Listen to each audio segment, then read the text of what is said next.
Possibilities. तो भाई इसका हमने पार्ट 1 करवा दिया था, पहला टॉपिक ये है पार्ट 2 और इसका हम दूसरे टॉपिक से चालू कर रहे हैं। तो भाई ये चैप्टर बहुत लेंथी रहने वाला है, तो हर टॉपिक के बाद आपकी नेक्स्ट वीडियो आती रहेंगी। बेसिकली 3 टॉपिक है मेन, उन्हें खत्म करने के बाद पूरा चैप्टर खत्म, जो कि आपका लास्ट चैप्टर है। बिना पूरे जोश से इस चैप्टर को भी पूरी जान से खत्म कर देंगे। तो चलो देखते हैं क्या इसमें।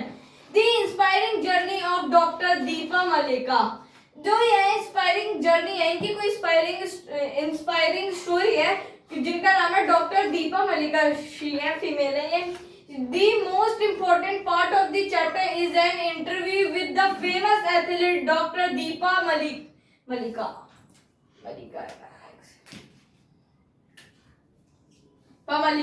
She shares her life story to motivate students. मतलब जो कि दीपा मलिका ये एथलीट है, ये अपनी जो मेन पार्ट है इस चैप्टर का वो है इनका इंटरव्यू, जो कि बहुत फेमस एथलीट है डॉक्टर दीपा। तो इनका देखना पड़ेगा यार, बहुत ही इस पार्ट को, इस टॉपिक को तो बिल्कुल ऐसे पढ़ना पड़ेगा, क्योंकि भाई इंपॉर्टेंट चैप्टर का पूरा इंपॉर्टेंट पार्ट है ये। तो भाई बिल्कुल जो जबरदस्ती से पढ़ेंगे भाई और बहनों। She shares her life story to motivate student. ये अपनी जो स्टोरी है, लाइफ स्टोरी, वो शेयर करती हैं स्टूडेंट्स में, ताकि उनमें भी जोश की भावना बढ़े कि वो कभी भी हार न माने, बिना रुके चलते रहे। तो जल्दी से आप बढ़ते हैं अपने इस टॉपिक के दूसरे पार्ट पर। तो देखो इसके सेकंड टॉपिक के सेकंड पार्ट पे, The facing life changing challenge. She explained that at the age of 29 she was diagnosed with a spinal tumor. ये बताती है कि जब ये फेस कर रही थी ऐसी चैलेंज को, लाइफ के चेंजिंग चैलेंज को, ये बताती है कि जो ये इनकी एज 29 एज पे इन्हें डायग्नोस्ड हो गया था with a spinal tumour. Spinal tumour में इन्हें डायग्नोस्ड हो गया था। After a surgery she become paralyzed from the waist down and had to use a wheelchair for the rest of her life. मतलब कि फिर जब इन्हें डायग्नोसिस हो गया था, यहाँ पे स्पाइनल कॉर्ड में ट्यूमर हो गया था, आफ्टर अ सर्जरी, जब इनकी सर्जरी हुई थी उसके बाद ये पैरालाइज हो गई थी, ये बिकम पैरालाइज, जो कि वेस्ट से नीचे, कमर से नीचे ये पैरालाइज हो गई थी पूरी। Had to use a wheelchair, और ये व्हीलचेयर यूज करती थी फॉर रेस्ट, मतलब उस पे बैठ के पूरे दिन उसी पे अपनी जिंदगी का रेस्ट करती थी, फॉर हर लाइफ। समझ आ गया कि आपका सेकंड टॉपिक का सेकंड पार्ट था।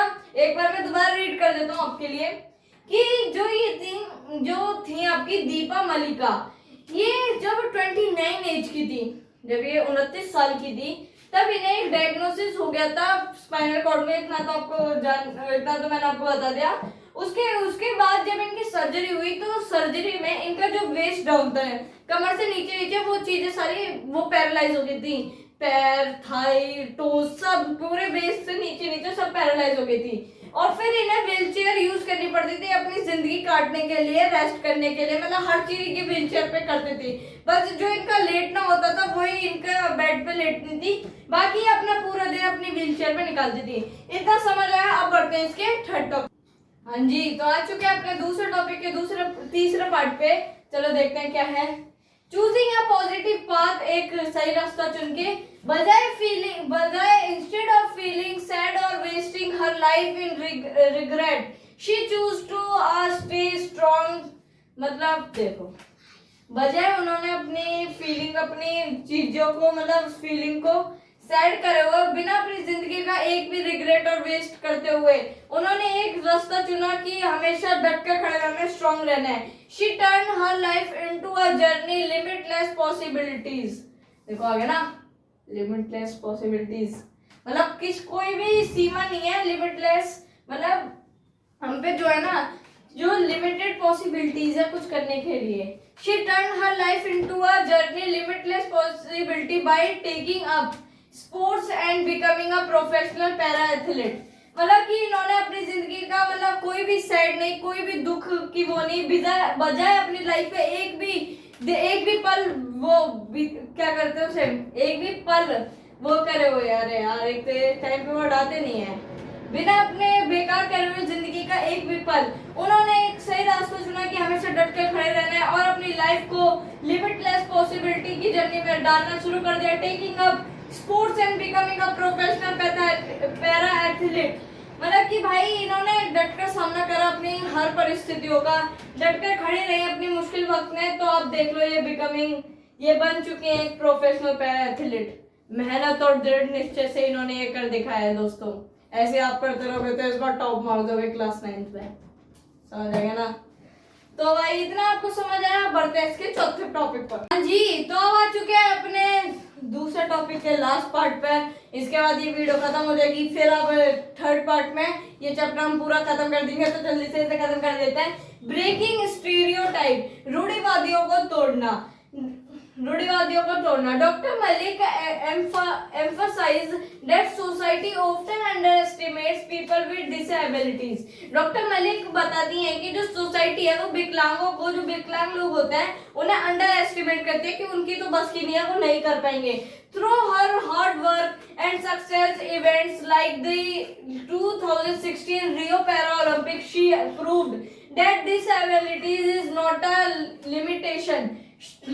अभी तक यहीं तक पढ़ेंगे, मैं समझा देता हूँ आपको कि जब उन्होंने अपने हार्ड वर्क और सक्सेस से एक इवेंट, मतलब एक उन्होंने वो करा था, एक कंपटीशन था, पैरा ओलंपिक था 2016 का, रियो पैरा ओलंपिक। शी प्रूव्ड, उन्होंने ये बता दिया कि डिसेबिलिटी, विकलांग लोगों की कोई लिमिटेशन नहीं होती। उनकी कोई भी अगर उन्हें विकलांग है तो उनकी कोई भी राह खत्म नहीं हो जाती, उनकी भी होती है राह कि वो भी कुछ कर दिखा सकते हैं।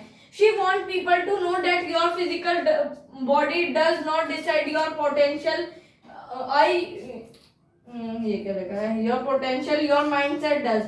मतलब वो इन्होंने इतनी बड़ी बात कह दिया कि जो पीपल कहते हैं, सोचते हैं, बोलते हैं, जानते हैं कि तुम्हारी जो फिजिकल बॉडी है वो डिसाइड नहीं करती कि आपकी पोटेंशियल क्या है, आप क्या नहीं कर सकते। आपका माइंडसेट वो चूज करता है कि आप क्या कर सकते हैं, क्या नहीं कर सकते।